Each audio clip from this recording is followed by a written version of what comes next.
Welcome to Authentic Stories.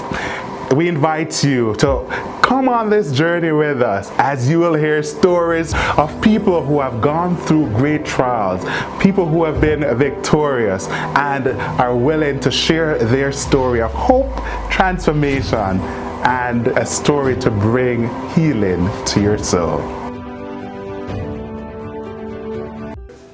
Hi, my name's Travis Whittaker, and I'm a man in long-term recovery.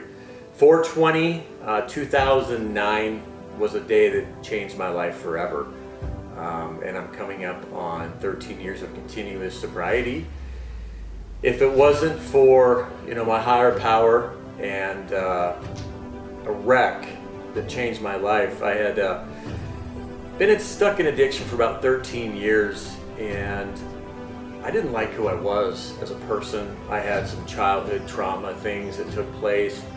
My father gave me up for adoption when I was 4. Mom got remarried. They were alcoholics. And so I grew up around alcoholism, thinking that was just like the normal. Back in the 80s, people drank and drove and you didn't wear your seatbelt. And it was just something that was kind of seemed normal at the time. Smoking everywhere. That's when you smoked in restaurants, on planes, and things like that. And that was just how I thought it was. I played sports, played outside. We didn't have all the digital things that we have now. And I remember as I started getting older, my mom got divorced. She'd been in and out of relationships a long time, thinking she could save, men that were alcoholics. And they were abusive, verbally, physically. So when I graduated high school in '89, we moved from a small town, small farm community that everybody knew each other, out to the big city of Salt Lake. And I just remember telling myself, I'm not going to go down that road. I'm going to be a great father, and I'm going to be a great person in the community. And my life was surrounded by basketball. That was the one thing that just kind of never left. It's all, you dribble, it comes back. So it's not like you have people constantly, when they're leaving your lives. Basketball was something that I was just drawn to. And when I moved out to Salt Lake, got a job, played a lot of basketball, got some new friends. My mom was single at the time and met a gentleman. And, they continued to drink. They were both that, but they'd go to work, do their job, they'd come home and drink a lot. Never went anywhere. That was kind of just their thing, right?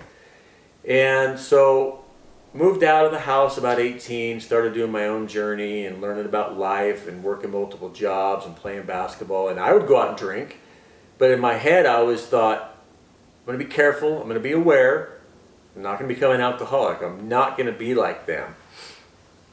And when I was about 21, I was playing basketball in a church, and I went up for a dunk and came down and landed on my tailbone and fractured my L4, L5 discs. And was just in a lot of pain. Didn't have health insurance. That young age, you're just like, oh, I'm fine. I'll work through it, I'll be fine. Just took a lot of ibuprofen and continued that lifestyle, and then got married, age of 20. I was almost turning 23. And when we got married, I had insurance.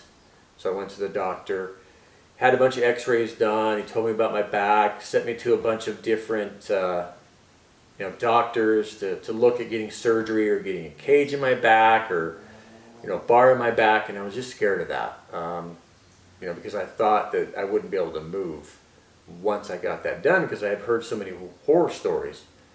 So I told my doctor, can't you just give me some prescriptions? So he gives me Loratab. 2 a day, take 1 every 4 hours or whatnot for pain. And, first few years that was fine. Then you become immune to it and your tolerance level goes up and you need more. So then he's giving me Percocet to take with the Loratab. And this goes on for a couple years, and I'm a big guy, I'm 6'5", 240, and it wasn't enough. And so I remember it was about 1996, 97 when Oxycontin came out. And I remember going to my doctor saying, okay, the Loratab Percocet's not working. I need more. And he goes, you know what, there's this great drug that just came out. It was created for cancer patients, it's long acting. So you take one and it has like this extended release, and I'm like, oh, okay, I don't have to carry around pills with me. I don't, it's going to last all day long. And he started me out with like a 40 milligram of Oxycontin. And I remember the first time I took that, I knew I was addicted. The first time I took it. Never felt like that with the Loratab or the Percocet, but the Oxycontin changed the direction of my life. And I knew that I was addicted, but I had to have it because it took the pain away. It made me feel normal, I guess you could say. And but then again, my doses had to increase. It was 40 milligrams, and it's 80 milligrams, and then it's taking a Percocet in between. And I did that for probably 5 years. And when I first got addicted to these narcotics, my life wasn't unmanageable. I was able to work, ran call centers, we started having a family, things were good.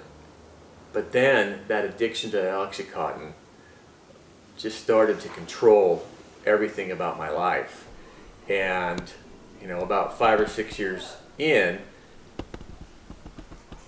I'm lying, I'm pawning things, I'm buying drugs from drug dealers, I'm getting multiple doctors, I'm going to the same pharmacy for all my medication refills.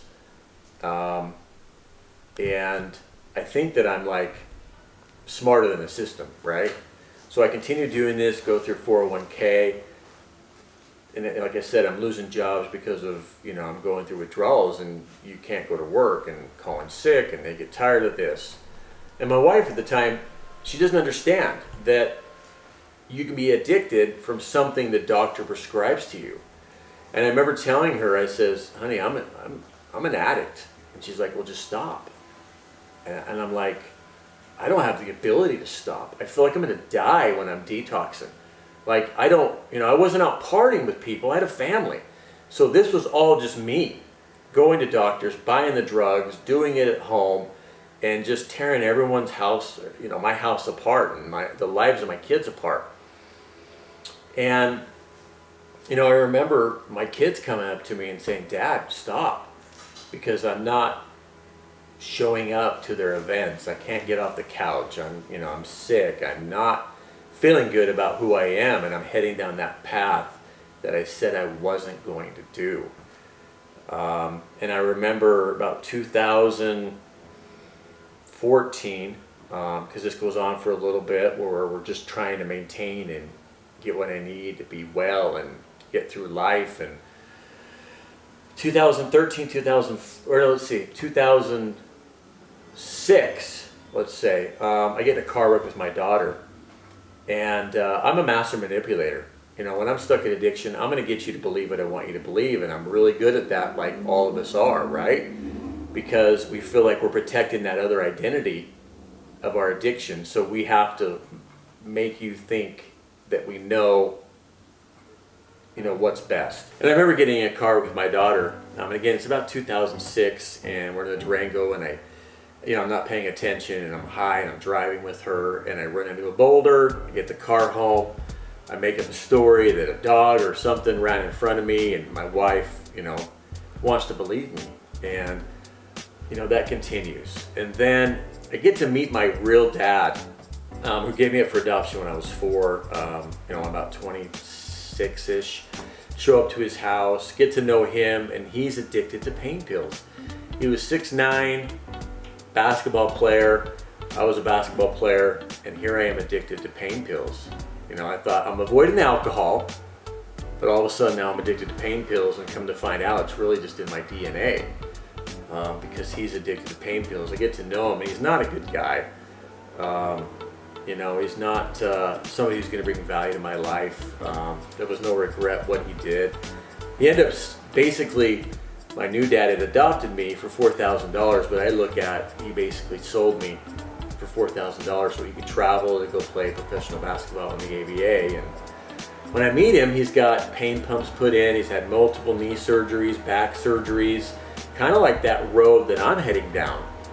And I don't want to live like that. And I remember one time as I'm getting to know him, he had a couple daughters, and I guess they were in town, and I didn't know they were in town. He calls me, threatens me over the phone, so I show up to his house, and he pulls out a gun, and he pulls the trigger, and it's loaded. It doesn't go off, and we get in an altercation, and he's high as hell. And I just remember getting in my car and leaving. Never talked to him again. It was one of the most traumatic things I've ever experienced in my life, and I believe truly that continued to fuel my addiction to where it was eventually going. So I continue this path, right? I'm not showing it for anybody. I'm continuing to get high. I'm losing jobs. In 2008, I get arrested in a hospital for trying to get, drugs. I go in. I have a tie on, so I'm looking like I'm not trying to doctor shop, but I am. And I remember sitting in the ER for a few hours, going, "There's no one in here, and this is taking a long time." Undercover DEA came in and arrested me and put me in handcuffs, arrested me to the bed, and took me to jail, and I was in jail for a day or so, and then released on my own recognizance because I hadn't been arrested ever before, right? And they said, "You, Mr. Whittaker, have had 9,000 pills in 1 year from multiple doctors," and that's what was considered doctor shopping. I wasn't writing scripts. I had multiple doctors I was seeing, so yes, I was abusing the system. So I get out of jail. I go report to AP&P, which is Adult Probation and Parole. I couldn't afford an attorney, so one was appointed to me. So for the next 2 years, I show up to court. I'm high. I'm not in a good place. I'm just expecting myself to go to jail. But God had a different plan. He kept changing my attorney so they didn't show up. So they kept extending my court date. And like I said, it went on for 2 years. During those 2 years, I added Xanax to my rotation of my medications. So now I'm taking not only Oxycontin, other opiates, there's fentanyl involved, Duragesic patches, that's the patches that stick to you. I'm eating the gel out of the patches, and now I'm eating Xanax. Because again, I'm a master manipulator. I went into a psychiatrist and started sharing my story and talking about my anxiety and everything else. And I truly hope that doctors are better now, but you go in and they're there to treat a symptom, and they just, it's, let me get you a script, because that's what they're trained to do. And I'm going to abuse that, of course, because I'm addicted.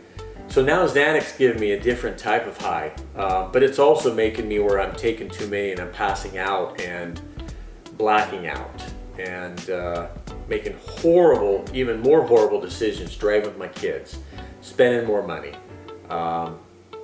And 2009 comes, my court case isn't done. My dad dies of a drug overdose. I've got all this pain from not being the father I should, not being the husband I promised I should, not being the friend, provider. There's all these things that are weighing on me, and I don't like the reflection. I don't like who I am as a man or as a person. And I remember going to the psychiatrist, getting a prescription of 120 Xanax. I go get it filled, and apparently I had one more that was already filled, so they give me 220 or 240 Xanax, 2 bottles. And of course, things aren't good at home. Relationship's not good. I'm lying. I'm not doing anything well, and I take all 240 in like a 4-day period. And people wonder how. Well, I'm a big guy. Over the years, my tolerance level is up, and I'm miserable. And we start fighting, and I take off, throw all the clothes in my car. I take off in the West Desert, and I can feel myself. I remember this, starting to fall asleep. I crank the music up, I roll the window down, and then I don't remember anything else. I know I was doing about 120 because I had the cruise control on. I was prepared to die. I mean, that's where I was at in my life. I didn't know a way out. Jaws of life, I guess, came and took me out of my car because it had rolled several times, took me to the hospital. And I had an out-of-body experience that changed my life. And if you talked to me before about out-of-body experiences, I would have said, you're full of shit, right? I didn't believe any of that. I was angry with God. I was just an angry young man in general. And I'm sitting in the hospital, and I get a smack in the back of the head. And I'm looking down at myself. And the ER doctors are cutting my shirt. They're getting the paddles out. And I look over, and it's my guardian angel. And he's like, I'm done. You're exhausting. You have 3 choices. And you're going to make one of those decisions today. And I'm like, what? And he goes, 1, I'm going to let you die on the table, if that's what you want. 2, if you continue down this path, you're going to kill somebody and go to prison for life. Or 3, you're going to find recovery, and I need to know what you want. And I know I said recovery because my life has changed and I'm sitting here. So once I got out of the hospital, I remember walking down to a car dealership saying I've been in a wreck. They took me to where my car got impounded, grabbed my clothes, went home. My best friend was waiting there. The cops were there to escort me. And I went to my best friend's house and waited 2 weeks to get into treatment. And the crazy thing is I never went through withdrawals. I had so much Xanax and Oxycontin in my system. I never got charged with a DUI. I got charged with not staying in my lane. My driver's license was suspended for 6 months, and I was given the ability and the opportunity to change my life forever. And I went into a treatment center and spent 95 days and did all the work I needed to do on myself. But that's where the journey begins, you know, and the real work happened after. Getting my family on board, getting my kids on board, repairing my relationship with my wife, my beautiful wife of almost 28 years. And today I sit here, again, almost 13 years sober, and now I get to help other people get what I have. So, you know, I have an intervention business in living recovery interventions. I work in the treatment industry, and I'm truly blessed. And I never would think I'd be sitting in this seat sharing my story. And, you know, my goal is to reach one person with this story that goes, I'm going to reach out and get help. So, thanks for letting me share. Much love, everyone.